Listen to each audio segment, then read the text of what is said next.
Barış Hocam ses yok. Ben açtım sesi. Adnan Hocam sen de sesi açarsan. Evet, Evet. değerli kıymetli izleyicilerimiz, takipçilerimiz, hepinize yeni bir canlı yayından iyi akşamlar diliyoruz. Gündemimiz yine yoğun ve kalabalık bir şekilde devam edecek bugün de. Tabii Galatasaray'ın dünkü yani kağıt üzerinde bakıldığında 3 puan hanesine 3 puan yazılacak maçı Monaco'da 0 puanla 1-0'lık mağlubiyetle geride bıraktı Galatasaray. Bugünkü yayınımızı Adnan Hocam ve Mutlu Hocam'la beraber yapacağız. Adnan Hocam, Mutlu Hocam hoş geldiniz. Nasılsınız? İyi misiniz? Hoş bulduk. İyiyiz. Teşekkür ederiz. İyi akşamlar herkese. Valla Nasıl Sağ moralimiz olasın bozuk Barış işte. Hocam. İyiyiz Teşekkürler. diyoruz, evet. Evet, herkese iyi akşamlar, iyi yayınlar diliyorum. Moraller nasıl? Bozuk. Evet, Moral mi kaldı moraller, takımda? moral Yani 0, 0, 0. nasıl olacak bu iş hocam? Yani Galatasaray ya Yani şöyle enteresan, çok garip şeyler oluyor. Yani biz bile çözemiyoruz. Valla ben şu an açıkçası yayına başlamak için kelime cümle bulamıyorum. İlerleyen dakikalarda herhalde sizin de desteğinizle toparlayacağım. Adnan Hocam sen ne düşünüyorsun? Mutlu Hocam sen ne düşünüyorsun? hocam Clint maçını yenseydik, bu dünkü maçı da rahat alacağımız bir maç. İki maçı yenseydik şu an Galatasaray ilk 2'de oluyordu bak. Evet. Nerede? Yani ilk 2'de olacağımız bir Şampiyonlar Ligi'nde şu anda biz ilk 24'e girebilirim. Çünkü bugün de oynanacak maçlar var. Çünkü alttaki rakipleri maç yapacak. Galatasaray'a yaklaşması açısından diyorum. Galatasaray'ı geçecek takımlar da var şu anda. Galatasaray 17. sırada ama altlarda takımlar var. Onların da şu anda bugün maçları var. Ona göre Karabağ puanlama 1-0 durumu. önde. Karabağ 1-0 önde. Galatasaray 18. sıraya geriledi. Bu arada Tabii evet. alttaki takımlar oynadıkça, puan aldıkça Galatasaray biraz gerileyecek. Çünkü Galatasaray'ın puanını geçecek maçlar var bugün. 9'da Galibiyet. kaldı yani. Yani dünkü Tabii. galibiyetle Monaco bize yaklaştı. Yani 9 puan yaparak bize yaklaştılar. Yani. Tabii bir altımızda zaten. Bir altımızda Evet. yer alıyor. Ama biz bu hale gelmemelik. Yani biz 8'i garanti görürken hatta hedefi de yükselttiydi Okan Hoca bu önceki maçtan önce. İşte ilk 8 artık hedefimiz dedi. Çünkü önce bir 24 dendi. Sonra 18 dendi. Ondan sonra baktık iyi gidiyor maçlar. Liverpool'u da yendikten sonra ilk 8 tamam dedik. Gerçekten tamamdı da. Yani ilk 8 şu anda Galatasaray elindeki maçları kaybetti. Biri kendi evinde yani kendinden alt sıralarda bir takıma yenilmesi. Artı dünkü iyi oynadığı, ilk yarısı iyi oynadığı ve çok kötü bir bu sezon geçiren Monaco'ya yenilmesi tuhaf oldu yani. Şu anda çok zora soktu. İlk 24'te çok mücadele etmemiz lazım. Aynı Liverpool maçındaki inisiyatifi göstermesi lazım futbolcuya bu Atletico Madrid maçında.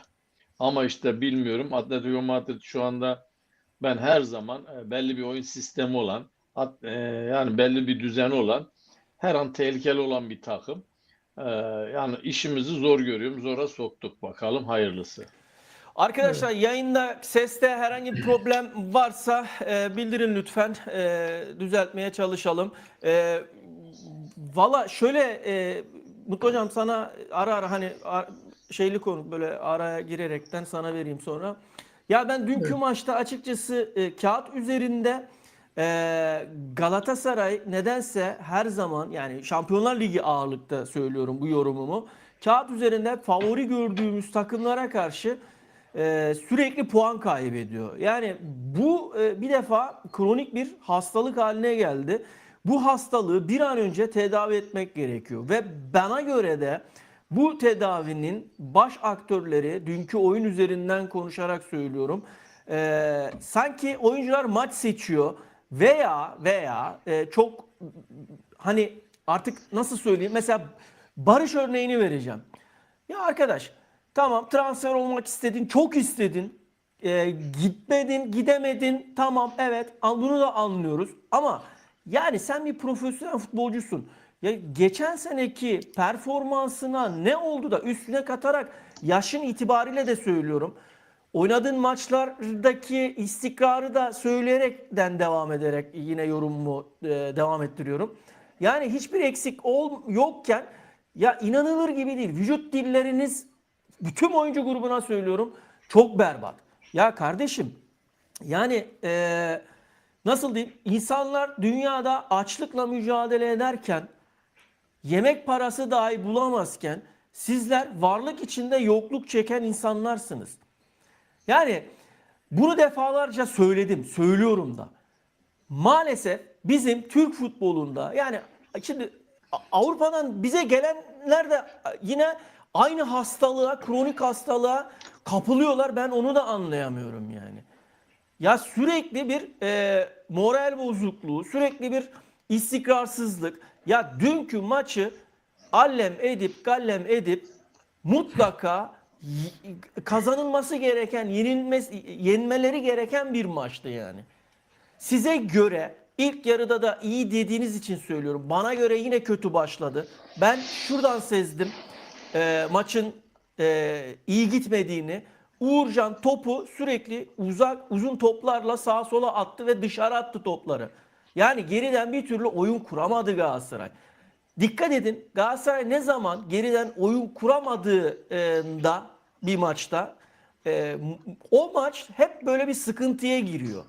Bunun da sebebi rakip takımın sürekli önde basması, yani önde basan takımlar için, geriden oyun kurdurmayan takımlar için yorum yapıyorum şu anda. Ya bunu da çözmesi lazım artık takımın. Eli ayağı birbirine dolaşıyor, panikliyor, bilmem ne oluyor.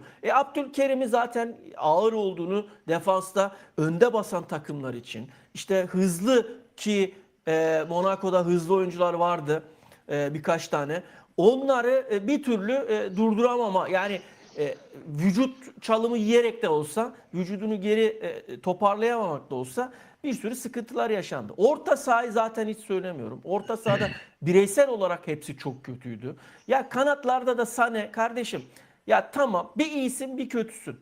Ya ligde biz arkadaş, biz bu takımda hani yanlış anlamasın lütfen, Anadolu takımlarının taraftarları veya o Anadolu takımları bizleri yanlış anlamasın ama yani biz istemiyoruz ki, ne bileyim, gidelim bir örnek verin, bir tane takım mesela Anadolu takımı. Yani sırf ligde bunu yenmek için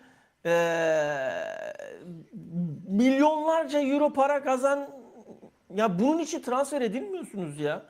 Yani Galatasaray Şampiyonlar Ligi'nde başarıya aç, Avrupa'da başarıya aç artık yani.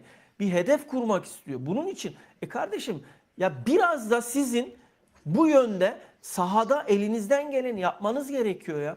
Ya sana ne oldu kardeşim? Hoca sana kaç maçtır forma da veriyor. Ne oldu ya? Geçen sene ikinci dönem, yani ikinci yarı, sezonun ikinci yarısı için söylüyorum. Gayet iyiydin. Ne oldu da birden arkadaş bu sene oynadığın tüm maçlarda rezil futbol oynuyorsun ya. Ya arkadaş, dribling yok. Ara pas yok. Ne bileyim, şut yok. Ya şut atıyorsunuz dağlara taşlara. İlkay, ya senin bu maçta önüne gelen topu ya gözün kapalı artık atman lazım kardeşim ya. Yani burada ben Okan Hoca, dünkü maç üzerinden söylüyorum. Yani çok derine inmeden. Çünkü Okan Hoca ne yapsın? Sakatlık var, cezalılar var. Varoğlu var. Dün Monaco karşısında çıkarabileceği en iyi kadroyu çıkardı. Daha ne olacak arkadaş? Ağzınızı, ya şu Okan Hoca dünkü maçtan 2-3 tane oyuncuya kesik atsa başlayacaksınız mırıldanmaya. Niye mırıldanıyorsun ki? Hangi performansına göre Okan Hoca seni değerlendirsin? Bençe bakıyorsun sağ kenarına, doğru düzgün oyuna girip oyunu etkileyecek, değiştirecek adam yok. Hepsi artist. Defalarca söyledim bunu ya. Ya hepsi ağzıyla kuş tutan ama ayaklarıyla cücük bile tutamayan adamlar olmuş ya. Ya arkadaş, sağ kenarında yani iyi diyebileceğimiz bir tane oyunu değiştirebilecek bir tane etkili oyuncu yok ya. Ya bunun önlemini yönetim, işte teknik heyet zamanında alması gerekirdi. Evet tamam, belki bazı hesaplar tutmadı, okey, ama ya bir sağ kenarına da dönüp bir bak arkadaş ya. Yani belirli bölgelerde en azından hep söylüyoruz. Belki Osimhen'e yatırıldı paranın çoğu. Tamam. Ama artık yüksek maaş alıp da takıma katkı göstermeyen, zamanında göstermiş ama şu an gösteremeyen oyuncularla da bir an önce vedalaşın arkadaş. Gitmek isteyen oyuncuyu da tutmayın. Tutmayın elinizde ya. Gitmek isteyen oyuncuyu 3'üne 5'ine bakmayın. Mümkün olduğunca iyi şartlarda gönderin gitsin. Kapına mı geldi? Ben gitmek istiyorum hocam dediği anda, ağzından o kelime çıktığı an bitmiştir ya. Kimse vazgeçilmez değildir. Ya hocam hayır, yani şöyle üstelemeye gerek yok yani. Yani üstüne üsteliyorsun, kazanmaya çalışıyorsun. Al işte sana hangi maçta ya bana abi kimse Süper Lig'in kalitesizliğini zaten biliyoruz ya. Yani Süper Lig'de kalite mi var abicim? Hangi kaliteden bahsediyoruz? Süper Lig takımı bir defa Süper Lig'de 18 takımlı bir lig değil ya. Bunu defalarca dile getirdim şurada ya, programda ya. Düşürün bu ligin sayısını. Düşürün. Playoff koyun. 14 takım yapın. 16 takım yap. 8-8 playoff yap. Alttaki 8 takım küme düşmeye oynasın. Üstteki 8 takım da şampiyonluk için oynasın. Ya da 4, 6 artık neyse yani. Göreyim bak o zaman nasıl lig kaliteli hale geliyor. Şimdi açıyorsun. Sabah bir kalkacağız şimdi yine. Vay efendim. Mutlu hocam sen de şeyini alıyorum. Hakkını helal et. Ben konuşacağım sonra size bırakacağım da. Estağfurullah. Şimdi sabah bir kalkıyoruz. Haber kanalı açmaya artık şey olduk ya. Korkar olduk yani. Acaba bir gün bizim kapıda çalınacak mı diye korkar olduk ya. Misal diyorum. Örnek veriyorum yani. Arkadaş yani ve yapılan işlemlerin hepsi usulsüz. Adam çıkmış Amerika'dan konuşuyor. Ben diyor ya kardeşim temizleyeceksen eğer kendi kapının önünü temizleyeceksin önce. Sen federasyonda, futbol federasyonunda gözlemciler, sırf hakemler değil ha, gözlemciler, çalışanları, ondan sonra orada görev alan işte diğer birimlerde görev alan kişileri, bunlara da hadi işlem yaptırabiliyorsan. Hocam MHK Başkanı'nın şeyi çıktı zaten. Hiçbir şey yapmadılar. Hala görevde. Yani kendisini inceleseler eğer, emin olun kendisinde de şey çıkar. Ya kardeşim ortada eğer bir şey varsa sen derbiden önce Galatasaraylı oyuncuların hepsinin ismini açıklıyorsun. Çarşaf çarşaf. Türkiye Futbol Federasyonu'na söylüyorum. Ama derbiden sonra ne hikmetse İstanbul Başsavcılığı açıklıyor. 2. 3. listeler artık ne derseniz deyin yani. Niye sen açıklamıyorsun? Hani temizlik yapıyordun? Hani bilmem oralardan ta okyanus ötesinden buralara gider yapıyorsun? Galatasaraylı isim olduğu için açıkladı. Olmayan listeyi açıklamıyor işte. Evet. Fenerbahçelilerin olduğu listeyi açıklamıyor. Tabii.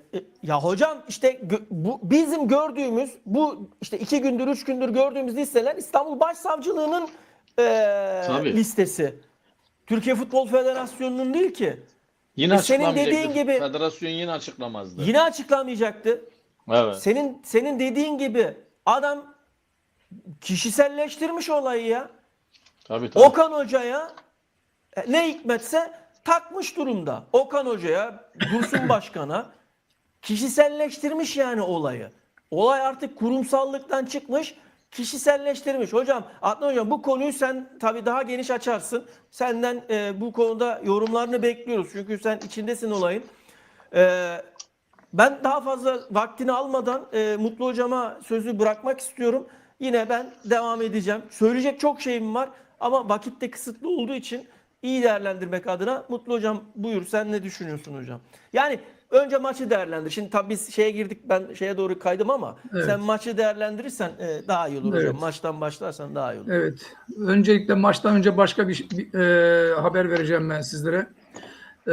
Eski Adana Demirspor Kulüp Başkanımız Muhammed Kaymak'ın kardeşi ve Kozanspor'umuzun geçmişteki as başkanı ve Kozan'ın sevilen değerli insanlarından şu an Zeynel Abidin Kaymağı kaybetmiş bulunmaktayız. Merhuma Allah rahmet eylesin. Mekanı cennet olsun inşallah. Gerçekten inşallah. Kozan için çok güzel bir değerdi. Adana için çok güzel bir değerdi yani. Adana Demirspor'un kulüp başkanı, eski kulüp başkanı Muhammed Kaymak'ın kardeşi Abidin Kaymak. Yani Kozan'da tanımayan da olmaz. Allah rahmet eylesin.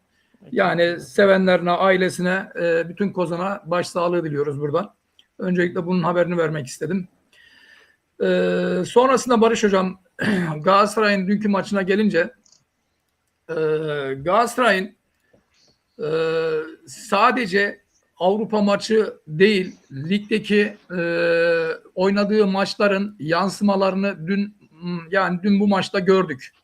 Avrupa maçında gördük yani. Nasıl yansımalarını gördük? Başta sakatlıklar olmak üzere, federasyonun Galatasaray'a karşı tutum ve davranışları olmak üzere, MHK'nin Galatasaray'a tutum ve davranışları olmak üzere, hakemlerin özellikle, diğer kulüplerin ve kulüp yönetimlerinin özellikle yani Trabzonspor başkanından tutun Fenerbahçe başkanına kadar veya yönetimine kadar, Beşiktaş yönetimine kadar hepsinin Galatasaray'a karşı almış olduğu bir cephenin sonucunda Galatasaray'ın tek başına, Eşref Tek misali tek başına yani ligde mücadele ettiğini, bütün bu olumsuzluklarla mücadele ettiğini, bunun yanı sıra Okan Hoca'nın yani sakatlıkların yanı sıra eklemek istiyorum. Futbolculara yeterince yani 90 dakikayı çıkaracak bir kondisyon yükleyememesinden kaynaklı. Yani bakıyorsun ilk yarı fena değil, oynuyorlar. İkinci yarıyı kaldıramıyorlar. Yani bu belki de sakatlıktan dönen futbolcuların yeterince maç eksiği, maçı olmasından kaynaklanabilir veya fiziksel eksikliklerinden, fiziksel güçlerin eksikliğinden kaynaklı olabilir. Bu gibi şeylerden dolayı kondisyonlarının yeterince eksik olduğu göz önüne geldi. Yani ikinci yarı özellikle. Bunların hepsi, bütün bu olumsuzlukları yani ortaya koyduğumuz vakit, ilk yarı demiyorum da ikinci yarısı için, maçın ikinci yarısı için bütün bunlar yansıması oldu Galatasaray'a. Bir şekilde de ben daha önceki yayınımızda hatırlarsan Barış Hocam bu maçın kısır geçeceğini, hatta 0-0 veya işte 1-0, 1-1 gibi biteceğini söylemiştim yani. Dediğimiz gibi de oldu. Tamam, her iki takımın da özellikle ilk yarıda Galatasaray'ın İlkay'la, işte Osimhen'le, Barış'la bulduğu pozisyonlar var. İkinci yarıda da Monaco'nun Zakaria'yla, Golovein'le işte hücumdaki futbolcularla bulmuş olduğu %100 gol pozisyonları var. Yani ilk yarı Galatasaray, ikinci yarı Monaco sahadaydı. Galatasaray'ın tabii eksikleri çok. Az önce siz bahsettiniz. Yedeklerinin olmaması, takımın yedek şeyinin derinliğinin eksik olması, yani sahaya sürecek alternatif futbolcu olmaması. Yani bunu Okan Hoca da basın toplantısında dile getirdi. Yani bir sakatlık olmasa da yani oyuncu değiştirmesek diye dua ettim sürekli diye bahsetti yani. Gerçekten yani Galatasaray'ın eksikliği her halinden belliydi yani. Yedekte çıkarabileceği, değiştirebileceği 3 tane oyuncu vardı. Birisi Galeci, Icardi ve Yunus'tu. Üçünü de değiştirdi. Onun haricinde koyacağı yani alternatif yok. Onlar konu mankeni olarak oraya gidiyor. Konu mankeni olarak geri dönüyor diğer yedek futbolcular. Aslında ya bir şey de Okan Hoca da diyecek ya tamam, ne pahasına olursa olsun al Çağrı Baltay'ı. Ya al Icardi'nin yerine Çağrı Baltay'ı koysaydın. Ben her zaman söylüyorum. Veya işte Yusuf Demir'i tekrar koysaydın. Yani bir şans verseydin adamlara yani. Orada her ne pahasına olursa olsun. Bak şeydekini gördük.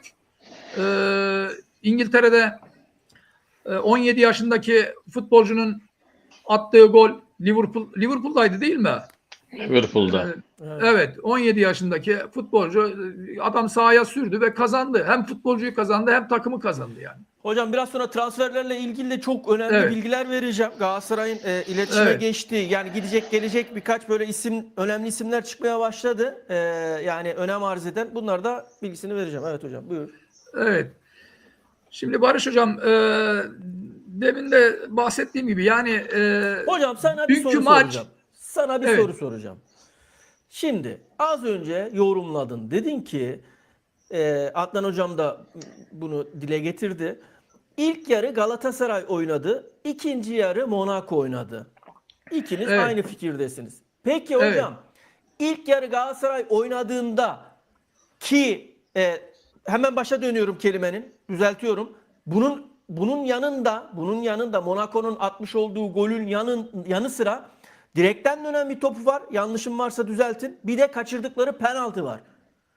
Ve evet, kaçan yine biraz daha becerikli forvetlerde, ofansta biraz daha becerikli olsalardı atabilecekleri 2-3 gol daha vardı. Yani minimum 2 gol daha olurdu. Ya ben dünkü maçın bana göre dünkü maçın ederi 3-1, 4-1 Monaco lehine olur diyorum yani. O gerçek realitede eğer biraz daha şey olsaydı. Peki hocam, sorum şu. Madem ilk yarıda Galatasaray etkili oynadı, ikinci yarıda da Monaco etkili oynadı ve golü buldu. Galatasaray golü neden bulamadı hocam? Madem ilk yarı etkili oynadın, fişi niye çekemedin ya? Fişi çekip de ilk yarı, ikinci yarıya da biraz daha temkinli, dengeli bir oyunla çıkıp maçı kazanamaz mıydınız ya? Ne oldu da ikinci yarıda yani Galatasaray'da geçtim. Monaco önüne gelen fırsatlardan birini değerlendirdiyse Galatasaray niye değerlendiremedi ilk yarı? İkinci yarı onlar Ne oluyor hocam ya? Bunu nasıl Barış açıklıyorsun Hocam, yani? Barış Hocam, şimdi demin ben bahsettim. Bitiricilik desen Osimhen var. Sané var. İlkay Yani var. Yani onların kalitesine göre kağıt üzerinde baktığında ya bizim oyuncularımızın yani hepsi Avrupa Şampiyonası oynamış. Şampiyonlar Ligi her sene oynayan oyuncular. Geriye dönüp baktığında maç yani temposu, trafiği olarak üst liglerde oynayan oyuncular. Ya ne oluyorsunuz da siz dün ilk yarıda madem senin yorumuna istinaden söylüyorum. Çok iyi oynadığınız bir maçta neden gol atamadınız ya? evet, Barış Hocam, şimdi ilk yarıda aslında Galatasaray fişi çekebilirdi. Yani ilk yarıda e, demin senin söylediğin gibi ele geçirilen pozisyonları değerlendirebilseydi ikinci yarı belki daha farklı bir sahaya çıkma durumu söz konusu olabilirdi. Ama ilk yarıdaki o fırsatları değerlendirememesinin nedeni ikinci yarıya da yansımış oldu. İkinci yarıya da yansımış oldu. O İlkay'ın önüne geçirdiği pozisyon boş kaleye atamadı. Onun haricinde Osimhen'in pozisyonu var. Barış'ın pozisyonu var. Değerlendiremediler. Bir de şöyle bir şey var Barış Hocam. Orta sahan her zaman için bütün takımlarda, bütün maçlarda bu bir gerçek. Orta sahan ne kadar güçlü olursa o kadar takımın kazanma şansı artar. Dün ben ilk defa Torreira'yı bu kadar kötü gördüm. Torreira sahada yoktu resmen. Net söylüyorum yani.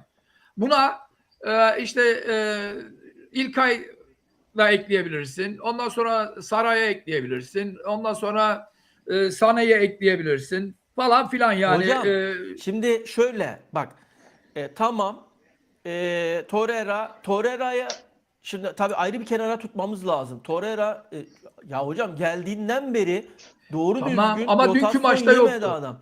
Yani ya tamam da Torreira'nın yoksa hocam hemen devreye kim girecek orada? Sara girecek, İlkay girecek. Ya Lemina yok diye sanki Lemina oynamadı. Mücadele gücü yine yüksek Lemina'nın. Temposu ve mücadele gücü yüksek. Yani bu oyuncular olmayınca oyuna yani bu diğer isimler oyuna neden giremiyor yani? Yani bunu fark ettin. Oyuncu gününde değil. Hemen sen devreye gireceksin, mücadele edeceksin ya. Alacaksın, Yok. vereceksin, Alternatif gireceksin, yok Barış çıkacaksın. Hocam. Alternatif yok. Sahaya süreceği yedek yok. Yedekler burada. Ben sana sayayım. Batuhan Şen, Günay Güvenç, Icardi, Yunus Akgün, Aynen Berkan Levent Kutlu, ya. Ahmet Kutucu, Yusuf Demir, Yusuf Kahraman, Ege Araç, Eyüp Can Karasu, Furkan Koçak, Çağrı Balta. Bunların yedekteki 10 futbolcunun belki de 9'u konu mankeni. İsim yazılsın diye yazmışlar. Ya Sara Kimi sokacaklar oraya? Championship'te adam patır patır maçlarda şut çeken adam. Ya bize geldi şut çekmeyi unuttu adam ya. Adam Evet. bize geldi şut çekmeyi unuttu. Şut. Bir iki şutu var. Sırf duran top, kornerlerden top kullanacak diye bekliyoruz Saray'ı falan yani. Ya hayır abi ya. Olmaz. Olmaz Evet. abi. Kendini mücadele. Ya bu Galatasaray'ın oyun gücü tempolu oyun ve önde basan. Buna göre oyuncu alacaksınız ya. Ya buna göre oyuncu alın arkadaş ya. Barış Hocam, yalnız ben sana şunu da söyleyeyim. Sakatlıktan kurtulup da şu an kadroya gelenlerden Jakobs, ondan sonra İlkay, Osimhen, yani başka kim var şu an şey yapamıyorum. Mesela üçü için diyeyim yani. Emin ol, daha tam sakatlığı atlatamamış gibi üzerinde böyle bir maç eksikliği veya bir korkaklık veya bir tedirginlik, tekrar sakatlanırım korkusuyla sahada oldular yani. Böyle tam maça kendilerini veremediler yani. Jakobs özellikle. Gitti geri dönemedi ya. Ya dönemedi. Evet. Adnan hocam, aynı soruyu sana da soruyorum hocam. Ya şimdi hocam yani ilk yarıda Galatasaray madem öndeydi de yani tempolu oynadı, iyi oynadı da golü bulamadı. Ne oldu da Monaco ikinci yarı daha iyi oynadı da golü buldu hocam ya. Ne oldu biliyor musunuz? Hiçbir futbolcunun ne diyeyim böyle Aleykümselam geride kardeşim, hoş geldin. Bak arattırıyorsun kendini ha, ona göre. hiçbir futbolcuyu tehdit edecek bir yedek futbolcusu olmadı. Alternatif olmadı Yok Evet. hocam. işte. Aynen Evet. öyle. Aynen Hiçbirinin öyle. alternatifi yok. Hepsi şu anda rahat oynuyor. Ne de olsa yarım garanti. Zaten 11-12 kişiyle oynuyoruz diyor futbolcular. Bana Zaten yıllık 10 yorulduklarıyla. milyon euro veriyorlar. Beni Heh, şey yapamazlar. Birinci Çöpe sebep bu. atamaz. Tabii canım. Ben şimdi şeye girmiyorum. Yani maça iyiydi. Atacaksın kardeşim. İlkay gibi adam o golleri atacak. Atamıyorsan bu takımda işin olmayacak. Hiç kusura bakma. İlkay'ı falan Sané'yi biz bu lig için aldık. Süper Lig, Şampiyonlar Ligi için. Kusura bakmasınlar. Atamıyorsan İlkay'ı da gönder. Hepsini gönder. Sorun o değil. Sorun ne biliyor musun hocam? Benim en büyük gördüğüm tehlike. Geçen seneki Mourinho ve Fenerbahçe yönetiminin şeklini biz aldık şu anda. Sahanın dışına çıkmaya başladık. Farkındasınız değil mi? Okan Hoca işte hakemler, yönetim hakemler, tamam haklıyız ama çok konuştuğun zaman futbolcular ya demek ki biz iyi oynuyoruz da aynı Fenerbahçe'nin yaptığı futbolcuların geçen seneki olayı gibi bizimkiler yapmaya başladı hocam. Bu tehlikedir. Bunu herkes bunu görmüyor bak farkındaysanız. İşin tehlikesi bu. Biz her maçtan sonra hakeme yükleniyoruz. Haklıyız, haklı olabiliriz. Ama bu kadar dillendirirse senin futbolcun da laubal olur sahada. Laubal olur, ciddiyetten uzak olur. Ya ne de olsa benim kadroya giremeyeceğim, yerime bir oyuncu yok, yedek oyuncu yok, alternatif yok. Ben zaten oynuyoruz. Kendimizi de yormayalım. Zaten ocağa kadar Arkadaşlar transfer bir de yok. beğeni çok az. Sizden ricam bir beğeni atın. De şey olsun. Biraz moralimiz yükselsin. Beğeni 4 ya. Yani bir yükseltin arkadaşlar. Hadi. Evet hocam. Evet. Şimdi ben her zaman diyorum aynı tip futbolcuların çoğunluğu olmamalı bir takımda abiciğim. İlkay, Sané, Sara bunlar hep aynı tip. Hocam Sané'yi canlı çok seyrettim. Sağ ayağı topu dokunamıyor hocam. Dokunamıyor yani. Sağ ayak topa hiç gitmiyor. Ya ben böyle futbolcu sevmem hocam. Futbolcu dediğin zaman iki ayağına da bam güm koyacak topa ya. Adamlar sağ ayak bomboş hocam. Dokunsa belki kaleye gidecek, güzel orta yapacak. Adam geri çekiyor, sol ayağının yönüne getirmeye çalışıyor. Ya bu kadar olmaz. Yeri gelecek sağ ayağınla Hocam orta o yapacaksın. topu geri çekeyim, alayım, düzelteyim diyene kadar Tabii zaten zaman geçiyor Ya, işte. sana Defans vurdurmazlar yerleşiyor. bile. Sen geç ha. Onu ilk harekette ceza sahasına daldığında sağ ayağına onu bindireceksin kardeşim. Ta kalenin önünden geri geliyor. Geri ceza sahasının dışına çıkıyor. Sol ayağına gel. Olmaz. Böyle bir futbol anlayışı ben kabul etmiyorum. Öyle bir şey yok. Biz hocam, biz Sané Mané diyoruz. Biz Onyekuru gibi, Rodriguez gibi futbolcular gördük şu kadro. Böyle yılan gibi ceza sahasına akan futbolcular oynattık biz. Biz böyle futbolcular istiyoruz. Ben hep komutan istemiyorum kardeşim takımda. Takımın hepsi komutan. Şalay gibi asker lazım. Abi onun gibi 5-6 tane adam lazım takımda. Şu anda yok. Bir Şalay Evet. ne yapsın? Ciğeri parçalanıyor çocuğun. Şu Evet. anda Şalay ne oldu? Hocam bu böyle maçlarda bak Şampiyonlar Ligi maçında nasıl kazanırsın biliyor musun? Bir kişi 2 kişilik oynarsa kazanırsın. Bak bir kişi 2 kişilik oynayacak. 11 kişi 22 kişilik oynayacak ki farkını göstereceksin. Bakıyorsun her maçta Galatasaray'ın 5-6 futbolcu oynuyor.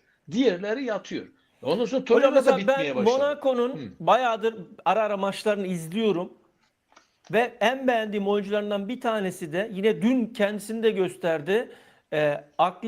Aklioçe var ya, Aklioçe. Bu 11 numara vardı ya, böyle kıvırcık, uzun, hafif uzun saçlı olan bir oğlan, genç Evet, olan evet. var.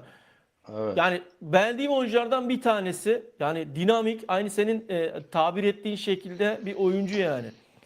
Ya hocam fazla isimli futbolcuya gitmeyeceksin. Ya bunlar olmaz. Sen isimli futbolcu almışsın zaten. Osimhen'i almışsın.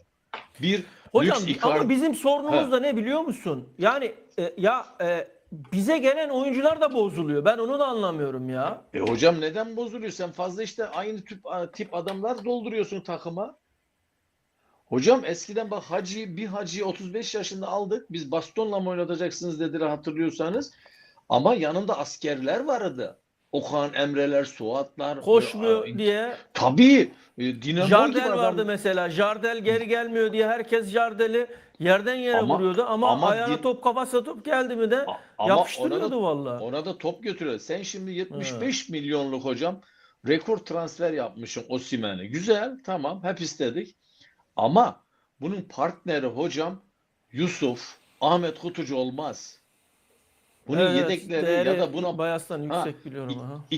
ikinci yarı oyuna girecek futbolcu Yusuf olmaz, Osimhen'e pas atacak. Olmaz. Yusuf olmaz. Ahmet Kutucu olmaz. Başka da isim sayan yok bak. Yok. Tamam sen o zaman bu kadar takımı dolduramayacaksın. Yedek ortalama aynı tip futbolcular alacaksın hocam. Tamam bir tane Osimhen yıldız olur ama diğerleri onun bir tık altında eşit mesafede yapacaksın tüm yedek kulübesinde. Şu anda Fenerbahçe onu yaptı. Bak farkındaysan yedek kulübesiyle oynayanların ayarı hep aynı ortalama bak. Farkındasınız değil mi? O hep aynı klasman futbolcular. Yedektekiler de ilk 11'de yerine girenler de. Hocam böyle olur. Ha içinden bir dünya yıldızı alsa koysa ileri sırıtmaz. Çünkü niye? Diğerleri de aynı ayarda. Biz şimdi 75'e Osimhen'i aldık. PAF takımındaki 10 tane çocuğu bench'e koyduk. Olmaz ki hocam böyle. Evet. Tamam. Bunda kadro mühendisliği dediğimiz bir laf var. Yanlış. Ama Okan Hoca da dedi ki kardeşim ben bu takımla yetiririm dedi. Transfer istemedi ki fazla. Bir Osimhen yetmez hocam. Bir Osimhen Allah korusun sakatlandığı zaman biz tribünde zor oturuyoruz. Osimhen Zaten sakatlanmasın, sakatlanmasın diye. Ha. Yerine Böyle de bir şey adam olmaz. yoktu. Osimhen şimdi 3-5 hafta oynamasın. Galatasaray ilk 5'e giremez bu sene. Peki hocam, Bö- üstüne hemen Evet. soru soracağım. Şimdi Levent diyor ki merhaba Barış Bey diyor, selamlar diyor, Alanya'daki Maestro olmaz mıydı diyor. Merhaba, sağ olasın Levent, hoş geldin, sefalar getirdin. Ya bir bizim futbolcuya kemik takılmayalım ha. Bir Evet, ya futbolcuya bizim bu takılmayalım. kemik Ha. kadro yayınlara gelmiyor bu aralar. Kayıpsınız, haberiniz olsun. Bildirimleri açın, en azından yayın yapıldığı zaman uğrayın ya. Şimdi bana göre Maestro yine ağır kalırdı. Yani ha Sara ha Maestro. Yani benim futbol anlayışıma göre daha farklı isimler olabilirdi. Yani Maestro yine uymazdı. Mutlu hocam. Afrika transferlerle ilgili de biraz sonra çok önemli detaylar var. Galatasaray'ın yavaş yavaş ilgilendiği böyle öne çıkan bazı isimler var. Kulağımıza gelen. Onlarla ilgili de biraz sonra bilgi vereceğim. Mutlu hocam, önümüzde Ocak ayında Afrika Kupası var ve Ocak ayı Galatasaray Evet. için de çok kritik maçlar içeren 5 tane bir futbolcu gidecek. bir ay olacak. Hocam ne olur, ne yapmamız gerekiyor ya? Yani Hı. Barış Hocam, yani acilen onun Yani sakatlıklar altyapısını var, oluşturup, evet. cezalılar var, o var, bu var yani Şimdi üstüne. ortaya ne çıkıyor burada? Hemen acilen Teşekkürler Ocak Deniz. transferi dediğimiz transferlerin şeylerini yapıp, planlamasını yapıp hemen yani bu işe şimdiden, bugünden başlanıp, belki de başlamışlardır, yani bizler de bilmiyor olabiliriz. Var bir iki tane isim konuşuluyor.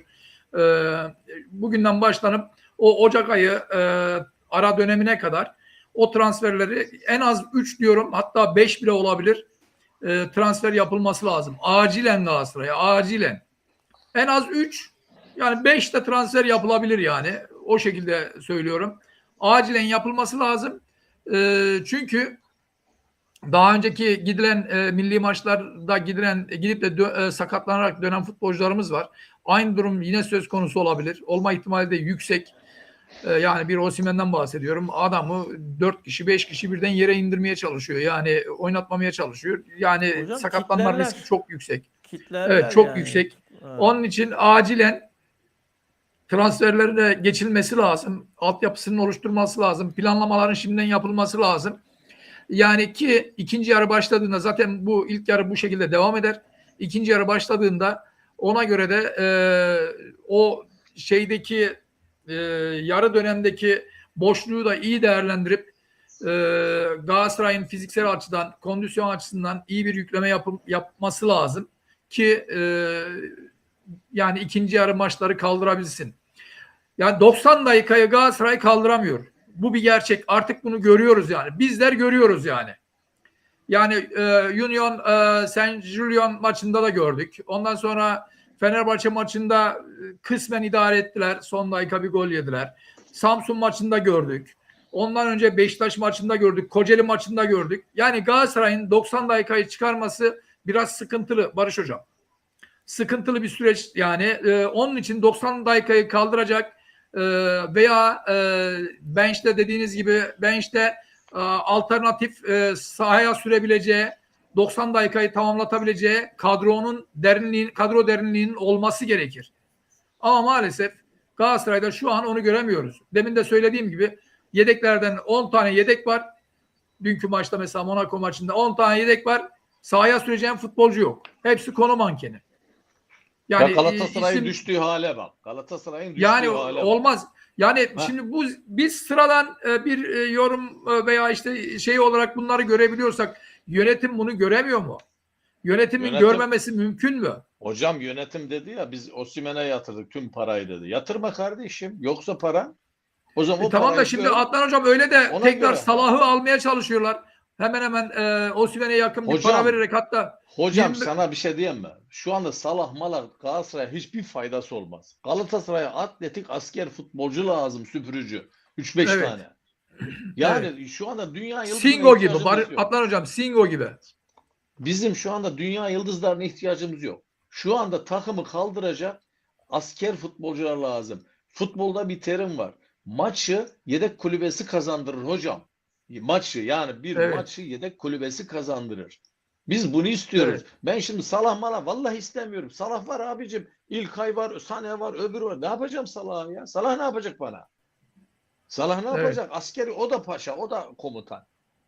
Yok, gerek yok abiciğim ya. Asker futbolcu lazım ya. 90 dakika koşacak orada Singo gibi, boğuşacak ya. Şalay gibi Tabii futbolcular canım. lazım diyorsun yani. Evet. En az bizde şu anda 3-5 tane olması lazım. Öyle şey olur mu ya? Dünya Evet. yıldız istemiyoruz Ocak ayında abiciğim. Biz gerçekten kabiliyetli e, asker futbolcular lazım. Aç hocam, aç olacak. Tok olmayacak. 35 Evet. yaşında adam getirmeyeceksin Türkiye'ye. Doymuş adamın gereği yok ya. Biz yine eski Evet. bir zamanlara geri döndük yani. Yani 23, 24, 25, 26 aralıklarında getirecektik. Şimdi yine Evet. dünya yıldızı istemiyorum ben abi takıma. Dünya yıldızları var zaten Galatasaray'da şu anda. Hangisi dünya yıldızı değil şu anda oynayanların? Sanchez'den Evet. tut, Torreira'dan tut, Sané'den tut, Sara'dan tut, Osimhen, Icardi. Dünya yıldızı zaten. Evet. İlkay dünya yıldızı. Bize bunların yanında savaşacak, savaşı galip getiren askerdir hocam. Hocam size bir detay daha vereyim mi?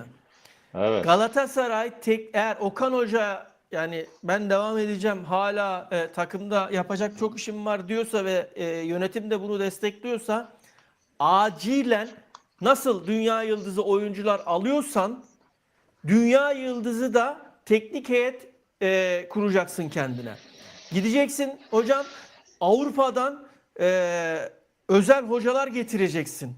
Yani şimdi mesela bazı oyuncular bazı teknik ekiplerle daha uyumlu çalışabilir. Mesela örnek veriyorum. Afrika'dan bir defa Afrikalı oyuncuları desteklemesi adına, kendi dillerini konuşması adına bir tane teknik adam getir. Teknik kadroya birini getir. İşte örnek veriyorum, Almanca bilen Almanya'dan mı, Avusturya'dan mı artık nereden olursa bir tane adam getir. İşte yani bunu ortak takımın ortak paydada buluşabileceğin noktada teknik heyeti de geliştirmen lazım. Yani bak sakatlıklar çok fazla oluyor. Cezalılar hadi bir kenara bırakıyorum. Artık sizin yorumunuza göre ben de devam ediyorum. Tempoyu düşürüyor diyorsunuz. Mesela 90 dakika tempoyu ilerletemiyor artık Galatasaray. Bunun hocam şöyle var. Bunun bir sebebi kondisyon, evet. Diğer bir sebebi de yaştan dolayı mental olarak oyuncuların artık oyun içerisinde düşmesi yani.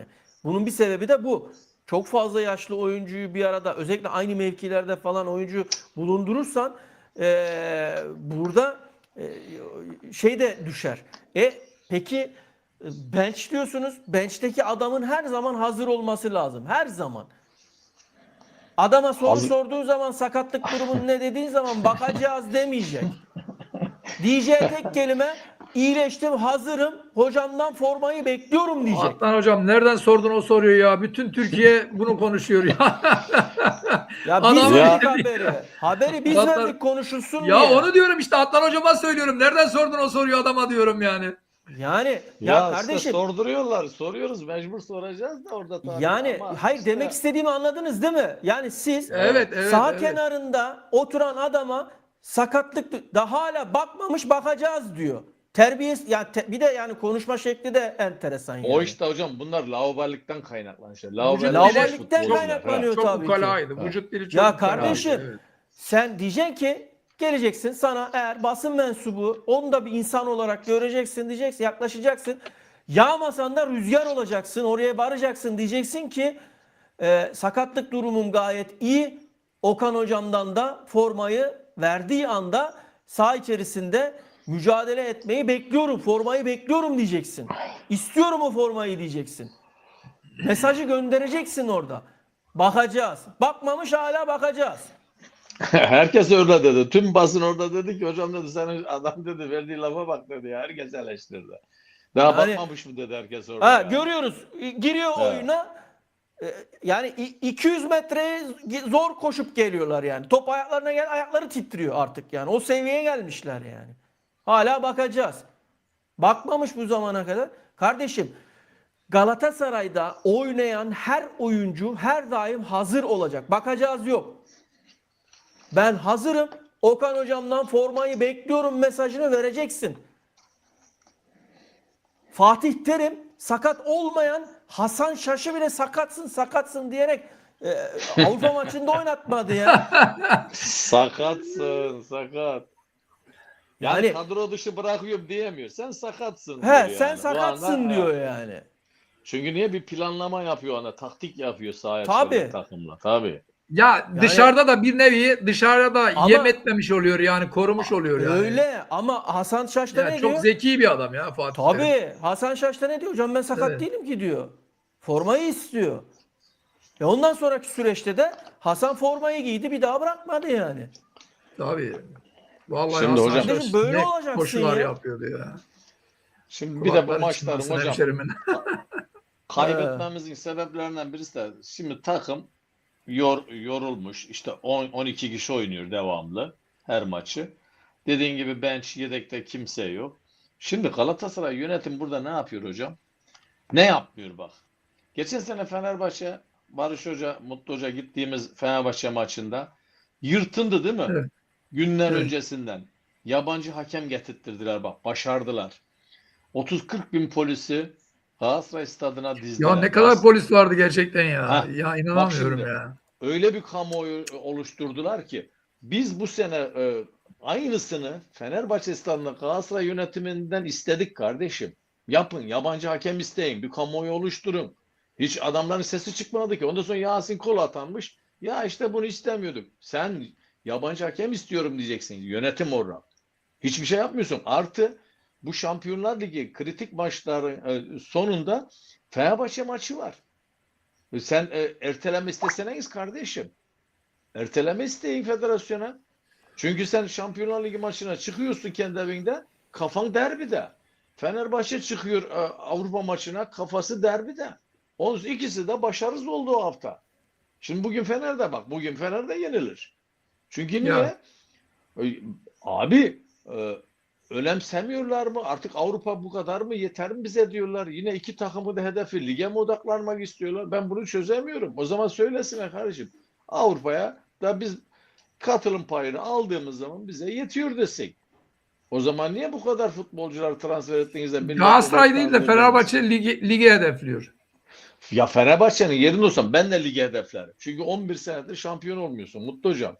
Ya şu 11 an değil Avrupa Kupası- Adnan Hocam, 13 yıldır. 13 yıl işte.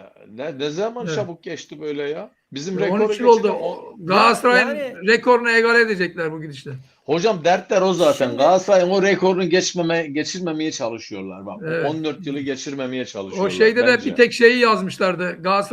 Fenerbahçe Galatasaray maçında da 6-0'ı yazmışlardı lazerle. Başka bir başarıları yok zaten. Onu işte avunup duruyorlar yani. Şimdi Tamam da işte sen de yönetim olarak bunlara yabancı hakem isteyeceksin kardeşim. Bak Beşiktaş dün çıktı dedi. Biz ikinci yarı hakemlerini yabancı istiyoruz dedi bak. Çıkmayacağız maçlara. Bu bir duruş abicim yani haklı. Tamam da işte tamam da yine Galatasaray maçında bir Galatasaray maçında olan bir pozisyondan dolayı niye ayaklanıyor ki? Neden sezonun başından beri biz yabancı hakem istiyoruz demedi de Galatasaray maçında Yok. kardeşim Son yani- lig maçından dolayı da falan birkaç maçtır patırdamaya başladılar. ya tamam da Çünkü yani niye? şimdi Çünkü niye hocam? Yönetim de gidecek. Beşiktaş taraftarı şu anda yönetimi çünkü hoca değişti. Sergen Hoca geldi. Bu ses ne ya? Mutlu hocam. Şimdi Telefondan geldi Adnan Hocam. Evet. Şimdi Deniz diyor ki biz neden diyor Banza, Romulo, Onaçu gibi maliyeti düşük iyi oyuncu bulamıyoruz diyor. Mutlu hocam niye bulamıyoruz? Yani demin yorumlarda bir arkadaş yazmıştı, kim bilemiyorum. Galatasaray'a çok iyi bir sportif direktör lazım gibi. Evet. Onun gibi Barış Hocam, Galatasaray'ın bu işlerle ilgilenen bir tane çok iyi dışarıyla da bağlantıları olan bir tane sportif bir adamı olması lazım yani. Maalesef bunun eksikliği hissediliyor. Var yani transferlerle ilgileniliyor ama yeterince değil. Bu olmayınca da bazı eksiklikler ister istemez oluyor yani. Hocam şunu evet şey yapsana. Kıstım Peki Barış Hocam şeyden geliyor ya. Maç hocam, yayınlarından geliyor. Evet. Peki yani şöyle söyleyeyim. Galatasaray ihtiyacı olduğu bölgelere öncelik veriyor mu vermiyor mu transferlerde mesela? Vermiyor. Ha, Acil yani olan yere yapmıyor kardeşim. Yani biliyorlar aslında ama yeterli olur mu acaba diye, yani ekstradan bir şey yapmak istemiyorlar yani. Mesela Kerem gidince Kerem'in yerine alternatif olarak Sané'yi aldılar. Yani yerine almış oldular bir nevi. Onun haricinde orta sahada yine İlkay'ı aldılar. Yani hocam yine size ince bir detay daha size hatırlatmak adına söylüyorum. İzleyicilere de hatırlatayım. Şimdi kafanızda belki bazı soru işaretleri oluşuyor transferle ilgili ama transfer dönemlerinde her ne hikmetse Galatasaray mesela bir oyuncu eğer birse Galatasaray'ın ilgilendiği anda o oyuncuyla 5 oluyor. Şimdi bir de Galatasaray'ın böyle bir sıkıntısı da var. Şimdi Galatasaray Evet. birçok oyuncuyla transfer dönemlerinde temasa geçiyor. Fakat O zaman hocam hülle yolu yapacak takım bulacaksın. o zaman duyurmayacaksın He, Barış Hocam. Duyurmayacaksın. Hiç kimseye bilgi vermeyeceksin. Yani yönetim içinde bile kim ilgileniyorsa iki başkan ve 2-3 kişi arasında bu paylaşılacak. hocam oyuncu menajerleri de bu işin içinde sıkıntılı. Adam diyor ki bu takım diyor çok büyük maaş bütçeleriyle oyuncu transfer ediyor. Biz de bunu kullanmamız lazım diyor. O zaman ben de diyorum işte bir takımla aracı olarak kullan bir takımı. Yani gibi mesela atıyorum bir takım üzerinden transfer ettirip sen de ondan transfer et. Yani madem böyle beceremiyorlar gündeme düşüyor isimler. O zaman bunu çünkü niye Gülle biliyor musun yoluyla. hocam? Yönetim kurullarında da bu işin havasında olanlar var. İşte böyle kendini göstermek Tabii. için işte böyle tanıtmak için vay işte o Icardi'ye gittik. O sırada hemen resim çektirmeye çalışıyor. Yemek yedik. Hepsi kendi PR'ının derdine düşmüş hocam. Yönetim kurullarının çoğu öyle. Çünkü niye? Ticaret adamı çoğu. Kendi ticaretten gelen adamlar ne yapacak? Kendi reklamını yapmanın derdinde. Adam yani Aynen. hedefi zaten oraya bir sürü para vererek gelmiş, yönetime girmiş, bir sürü çeklerin, senetlerin altına imza atıyor. Adam kendi PR'ını yapmanın derdinde. Yoksa bu sessiz, sedasız olur. Bir de şey dedim, Ocak ayında şu anda Galatasaray hocam, Okan Hoca'nın yanına 3 tane yabancı hoca geliyor. İşte kondisyoner gibi böyle 3 tane Ya hoca çok önemli alacaklar. Adnan hocam o ya. Kondisyoner Aha. yani Geliyor. O evet. eskisi gibi bizim çok iyi kondisyonerlerimiz vardı İtalyan falan. Onlar gibi 3 tanesi geliyor. O kesin gelecek. E, bak hocam geçen sene kadroya bak forvete. Batshuayi, Morata, Icardi sakatlandı ve Osimhen. Takıma bak hocam ya forvete bak ya. Bak hep ayarında. Morata, Batshuayi bak kendi ayarında. Şimdi bakıyorsun Ahmet Kutucu'ya düştük. Allah Allah. Bu çok Hocam olmaz hocam. Ahmet Ahmet Kutucu Tutucu'ya da az para meselesinde vermediler de ki. 6 milyon euro verdiler adama. tamam. Oraya geleceğim. Ahmet Kutucu meselesi transferinde de Orada da oyunlar burnumda işte. kötü kokular var. Da neyse şimdi girmeyelim o mevzulara. Ya Aynen işte öyle. etmez orada döndürüyorlar hocam işte. Adnan Hocam diyor ki Levent, Adnan Hocam diyor duran toplardan diyor çok pozisyon veriyoruz. Kaç maçtır diyor. Defans yerleşimi çok kötü diyor. Bu konuda ne düşünüyorsun hocam? Doğru söylüyor. Zaten çok golleri biz duran toplardan yiyoruz. Kendi evimizde de.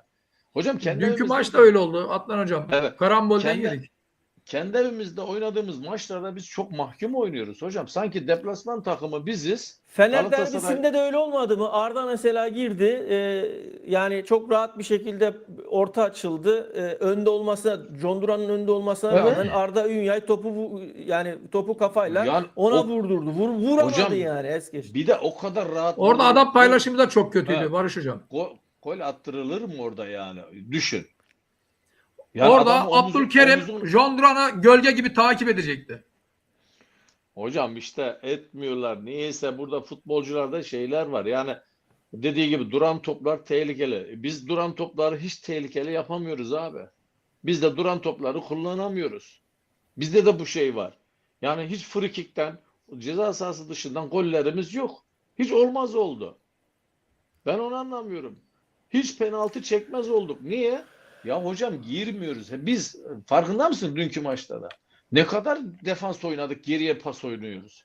Ama Ve Monaco hocam çok kalabalık geldi. Yani Monaco bir de ya yani şöyle sahayı iyi kullandılar mesela. hocam Saha sen şimdi içini öyle çok iyi diyorsun da kullandılar. sen eline geçeni atsaydın Monaco Ya dağılmıştı o zaten. ayrı Tabii mesele. Atanamadı, tabii. bir şey Onu İlk kalmadı. sordum yarı da ilk yarı ilk yarı atamadık dedim abi. zaten canım yani ilk Adam yarı biz baktı. fişi Hocam çekmemiz lazımdı. Hocam adam da biliyor. Senin yedek kulübeyin olmadığını biliyor. Bak kaleci Bilmez olur girerken mu laf ya? atıyor. Hepsi Günay biliyor ya. Günay Hepsi biliyor. girerken Günay'a ne diye kaleciye laf attı o ya? ya Ya sen işte kalede duramazsın, geçemezsin yani. e, Başaramazsın diyor, laf atıyor. Çünkü aynen öyle. adamlar Tahrik futbolcularla ediyor yani. dalga Tahrik ediyor. geçiyorlar kardeşim. Ya onun şeyini Futbolcularla bozmaya çalışıyor yani. tabii. Çünkü Murat onlar diyor da biliyor ki bu gündemleri. sezon başı diyor kadro planlaması doğru yapılsaydı Lemina ayarında bir orta sahamız daha olur ve Biz her zaman Monaco'ya dedik. yenilmezdik. Kadro Biz planlamasının yanlış olmasından Okan Buruk sorumludur diyor. Biz her zaman Sorumludur. iyi bir 10 numara dedik abiciğim. 10 numara oraya taş gibi bir 10 numara dedik her zaman diyoruz orta sahaya 10 numara. Dedik. Sen gittin Sana'yı aldın sağ açıkta oynuyor adam. 10 numarayı verdin adama formaya. 10 numaranın ne işi İsme var orada? gitti. Aynen He, öyle. gitme abiciğim isme gitme ya. Sen oralara sağ açık sol açık bulursun ya. Biz Rodriguez'leri Onyekuruları getirmiş adamı. Ya, Hocam yılan gibi. Şalai'yi koy. Şalai oynasın orada ya. Vallahi Şalai'yi her yere koy oynar abicim. Beyefendi de bir şey yok. Şalai'yi Hiç koy. Orada oynasın. Evet ya. sensi. Bak niye Sen biliyor musun? geriye İşini adam yapmaya alacaktın. çalışan adam. Aynen öyle. Böyle futbolcular hocayı da rahatlatır hocam. Çünkü saygısızlığı yok. Lavabalığı yok. Ciddiyetsizliği yok. Hocası ne derse onu dinleyen hocalar da sever böyle futbolcular. Hocaları da yüceltir.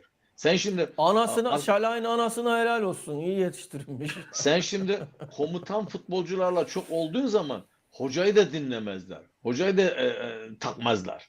Sana asker futbolcular lazım. Bak sen film çekimlerinde hocam yönetmenlerin artistlere, oyunculara hiç kibar davranmaz.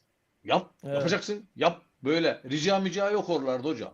O sistem öyle yani. O sinemacılık sistemi öyle bir şey. Hiçbir rica yapar mısın? Yok öyle bir şey. Burada da olsun abiciğim. Çünkü dediğin gibi trilyon Ya alıyorlar parasını abiciğim. veriyorum Deniz diyor diyor adam. ki He? Liverpool'u yenip diyor ilk 24'e giremezsek çok üzülürüm. Transfer dönemi 10 Ocak'ta açılıyor. Madrid maçı 21'inde takıma pozitif yönde etki edebilecek hamle yapılabilir Yetişir. mi? Yetişir. Yani Ya transferler yetişse de erken hocam yaparsan. tamam da yetişse de geldiğinde hemen takıma adapte olabilecek o kısa sürede durumu olur mu? Açıkçası Ya hocam ben onu şunu da anlamıyorum. Ya Mutlu hocam. gol oldu Ya Mutlu hocam. Gol oldu. kapattım. Barış hocam kapatmama rağmen ses veriyor. Yapacağım bir Ya şey yok yani. geç ya. Yerim seni. Vallahi diyorum sesi kıstım ya. Bak arkadaş. Bak Şimdi gösteriyorum. Barış hocam şimdi sana bir şey diyeyim mi? Saha dünyanın her yerinde aynıdır değil mi? Sahanın içine girdin mi? Yeşil zemin, kale direkleri, tribünler, futbol topu. Ya hocam oraya girdiğin zaman artık bunun yabancısı, Türkçesi yok ya. Ya futbol unutulur mu hocam ya? Yani ülke değiştirdiğinde şimdi futbol mu unutulur? Ben onu anlamıyorum bu millette. Deniz diyor ki Ya Şampiyonlar Ligi'nde diyor bu sezon oynadığımız en kötü takım diyor. En kötü takım. Adnan hocam seni de destekler Bence de. şekilde Monaco en Monaco'ydu kötü diyor takımdı. bence diyor. Puan Evet, çıkaramadık Monaco'ydu. diyor. Monaco'ydu evet. Levent En diyor ki, kötü Ben Dün Julian Nihat- bile daha diriydi yani. daha Dün diriydi. Nihat Kahveci diyor. Levent diyor ki, dün Nihat Kahveci diyor Abdülkerim için vücut yapmayı bırak dedi. Ağırlaşmış Bize- dedi. Katılıyor Biz her musun zaman diyor. diyoruz onu. Levent, Biz her zaman Evet. diyoruz. ben bunu 2 Geçen sene sene de önce dedik ya. geçen sene özellikle geçen sezonun başında özellikle Body yapıyor Nihat- dedik. Body He, çalışıyor. Nihat daha Yapma dedik. söylemezken biz söylüyorduk. Vücut yapmayı bırak diyorduk burada. Saçların dün güzel dedi kes onu. dedik.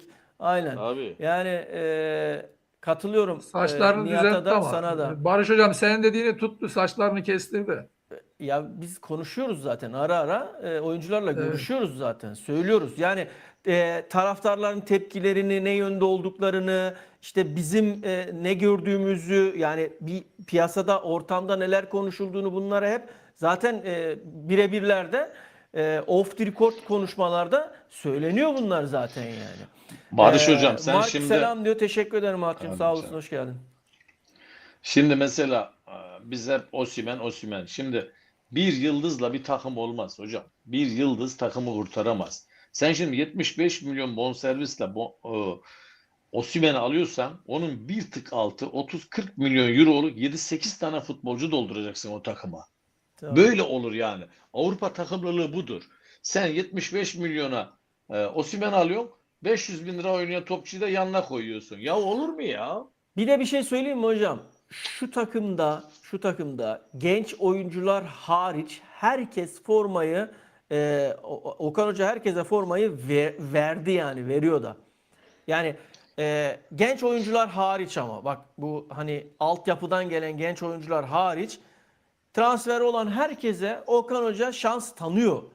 Ya o şans elinize geçtiğinde bunu iyi kullanın kardeşim ya. Yani bunu da iyi kullanın ya. Ya bu kadar Hocam- kötü futbol oynamaya hakkınız yok arkadaş. Yani bak Frankfurt maçı aynı şekilde. St. Julius maçı aynı şekilde. Dünkü Monaco maçı aynı şekilde. Ya yani bir sirkelenin ya. Ya çok basit yani kolay maçlar gibi görünen maçlar bunlar yani. Bunları alması gereken maçlar yani. Onu diyorum.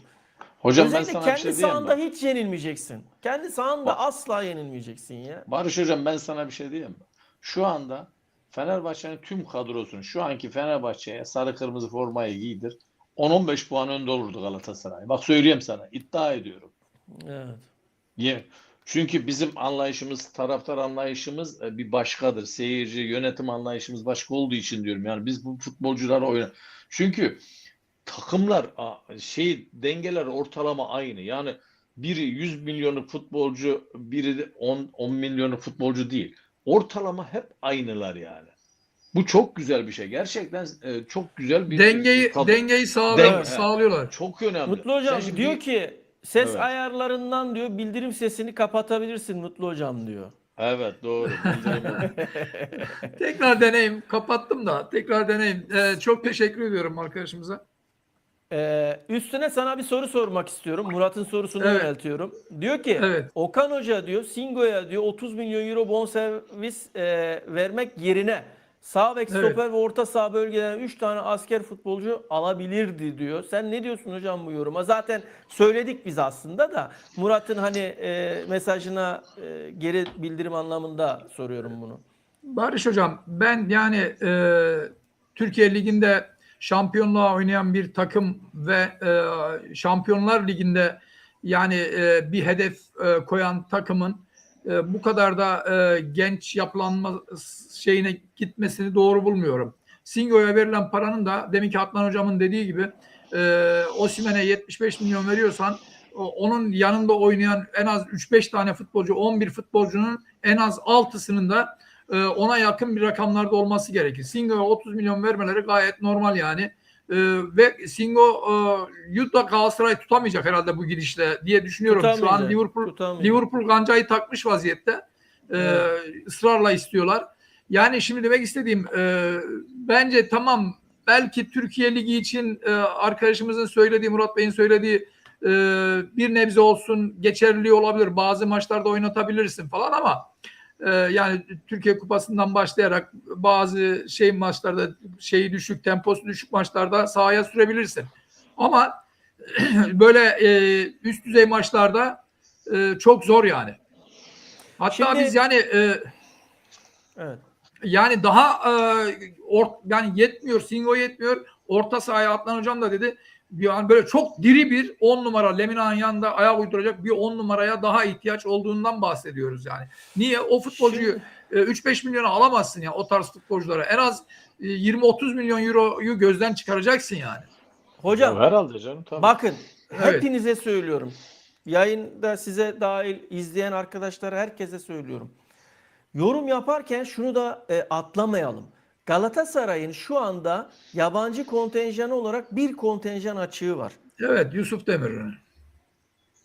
Hayır. Şu an transfer Eksik açık. ya eksik. Bir yabancı transfer yapabilir yani şu anda. Kimseyi göndermeden. Ama eğer Galatasaray ben 4 tane 5 tane oyuncu transfer edeceğim garanti oynayacak veya bench'ten sağ kenarından sahaya girdiği zaman oyunu etkileyecek veya forma savaşında mücadele edecek oyuncu tipinde oyuncu bakıyorum ve bunlar yabancı olması gerekiyor. Türk futbolcu yok zaten. Yabancı mecbur yabancı olacak. Ne yapacaksın? Elinde en az 2-3 tane oyuncuyu banko göndermen lazım.